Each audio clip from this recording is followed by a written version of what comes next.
बिस्मिल्लाहिर्रहमानिर्रहीम। आज मैं बना रही हूँ प्याज गोश्त फूड रिव्यू में। तो हेलो गाइस, अस्सलाम वालेकुम। मैं हूँ बीना और आपके साथ लेकर आई हूँ प्याज गोश्त। तो सबसे पहले मेरे चैनल को सब्सक्राइब कीजिए, लाइक कीजिए और फॉलो कीजिए। तो जैसे कि आपने देखा स्टार्टिंग में मेरे पास गोश्त है, प्याज है, लहसुन और अदरक। ये मैं लहसुन को चॉप कर रही हूँ। चॉप मतलब बिल्कुल बारीक बारीक काट रही हूँ, क्योंकि प्याज गोश्त में सारे खड़े मसाले और अदरक और लहसुन डलता है। खड़े मसालों में काली मिर्च, लौंग, तेज़पात, दालचीनी, इलायची, ये डलता है खड़े मसालों में।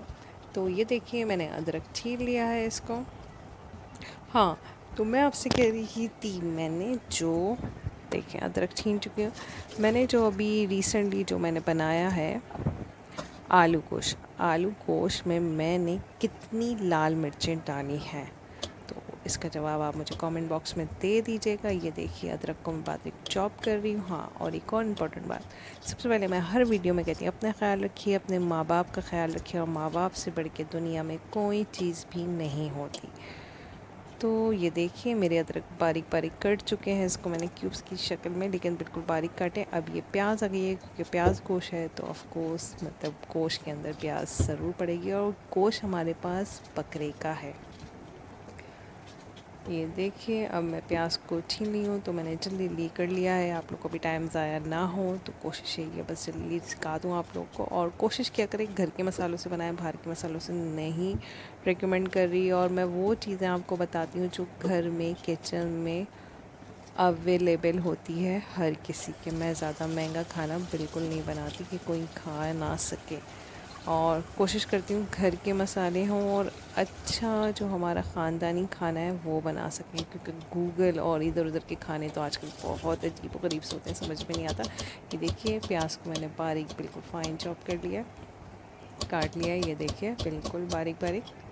मर्ज़ी आप इसको साबुत भी डाल सकते हैं, गोश्त में ऑलरेडी प्याज गल जाएगी। देखिए प्याज कट चुकी है, अदरक कट चुका है, लहसुन कट चुका है। तो मैंने इसमें गोश्त ऐड कर लिया है, बकरे का गोश्त है। मर्ज़ी आप गाय का भी ले सकते हैं, तो मैंने लिया बकरे का गोश्त, हम लोग बकरे का गोश्त खाते हैं।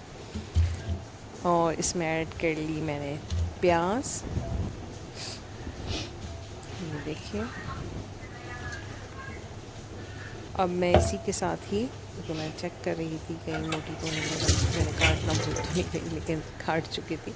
अब मैं इसमें ऐड करूँगी लहसुन और अदरक, वो भी साबुत। और हाँ, मैं एक और मिर्च बताना भूल गई, मोटी कुटी हुई लाल मिर्च नहीं होती गोल वाली, उसको तोड़ के डालूँगी। देखिए अदरक और लहसुन भी इसमें साबुत डलेगा, इसमें पिसा हुआ नहीं डलेगा, साबुत डलेगा। अब ये खड़े मसाले, ये देखिए लौंग, इलायची, काली मिर्च, दालचीनी, तेज़पात, ये सारी चीज़ें इसमें ऐड हो गई। और हाँ, ये कुटी हुई लाल मिर्च।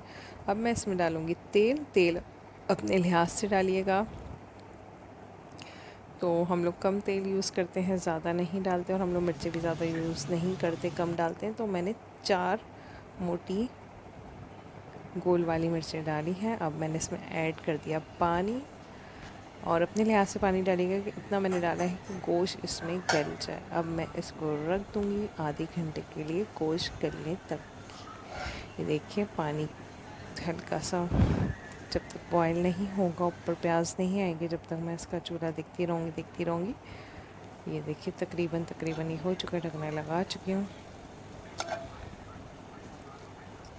ये देखिए अब आहिस्ता आहिस्ता बॉयल होना शुरू हो गई है। देखिए अब मैं इधर हल्का चूल्हा करूँगी, और इसको ना इतनी हल्की हो ना इतनी तेज़ आँच हो, कि दरमियानी हो जिसमें पके। देखें अब आप देखें इसका कलर कितना चेंज हो चुका है, और ये मज़ीद थोड़ा सा और पकेगा। उसके बाद हम इसमें लगाएंगे भुनाई, क्योंकि खाने में जितना भुनाई होती है उतना ज़्यादा अच्छा होता है। ये देखिए अभी इसमें पानी भी मौजूद है, और अभी जो है कसर है, गोश्त अभी हल्का हल्का सा पिंकिश है। लेकिन कोशिश किया करें कि नीचे ना लगे, नीचे जल जाते तो अजीब सा लगेगा। गोश्त मसाला सूख चुका है, पानी सूख चुका है। अब मैं इसमें मैंने दही ली थी, दही ये आधा पाव है, तो अपने लिहाज से डाल दीजिएगा। ये मैंने इसमें दही इस पॉइंट पे आके दही ऐड करी। अब मैं सारे मसाले गोश्त और दही के साथ इसको भूनूंगी। और भुनाई ज़्यादा ज़रूरी है, जब तक मैं इसको भूनूंगी नहीं, जब तक इसमें से सारी ही मसाले का नहीं जाएगा। लेकिन अभी से स्मेल बहुत अच्छी आ रही है, देखिए।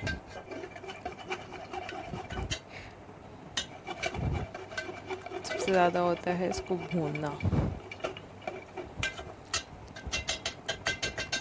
बुनाई जितनी अच्छी होगी इतना ज़्यादा निकलेगा। अभी थोड़ा पानी है तो मैंने इसको थोड़ा सा छोड़ दिया तेज़ आंच करके। ये देखिए, अब मैंने इसको वीडियो करिए चॉप थोड़ा सा। ये देखिए, अब मैं इसको भून रही हूँ, पानी रिड्यूस हो चुका है। और हाँ, जाते जाते बस अपना ख्याल रखिए, अपने माँ बाप का ख्याल रखिए। मेरे चैनल को ज़रूर सब्सक्राइब कीजिएगा, लाइक कीजिएगा और फॉलो कीजिएगा। और ये हमारा प्याज गोश्त तैयार हो चुका है, क्योंकि मैं प्लेट में निकालना भूल गई थी। ये देखिए प्याज गोश्त कितना बेहतरीन शक्ल से नज़र आ रहा है। प्लेट में निकालना भूल गई थी। बस जाते जाते अपना ख्याल रखिए, अपने माँ बाप का ख्याल रखिए और मेरी वीडियो को देखने का शुक्रिया।